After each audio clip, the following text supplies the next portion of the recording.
And then after a couple of years of doing the studio stuff, art's incredible, but the one thing art can't do is be in two places at Right. once.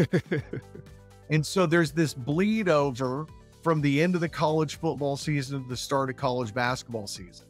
There's this bleed over from the end of college basketball season into the start of the college baseball season.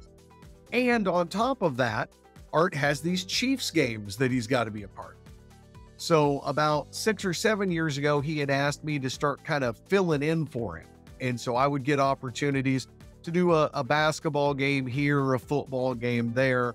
Nothing like what we experienced last year when he was stricken with West Nile virus. So from week 3 of the college football season, when the Bears nearly upset the Arkansas Razorbacks down in Fayetteville, that was a game, the last game that Art would call, and Missouri State still had the lead in the fourth quarter before eventually they succumbed to the SEC powerhouse.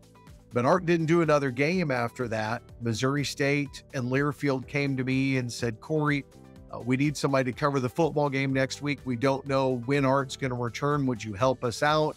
And it went from 1 game to 2 games to the rest of the season, to Don West and I kind of splitting the duties during basketball season. And then as baseball season and the year for Coach Keith Gutton started, Don finished up basketball. I took baseball and went on from there. And while I had sat in for Art on occasion over the last 6 or 7 years, I've never done that many games in a single season ever in my professional career. And I don't think I've ever been in as pressure-filled a situation putting that headset on every week, because it wasn't just doing a job last year. It was filling in for a legend. It was trying to keep people updated on how he was doing with each broadcast. And sometimes that was good news and sometimes it was not good news.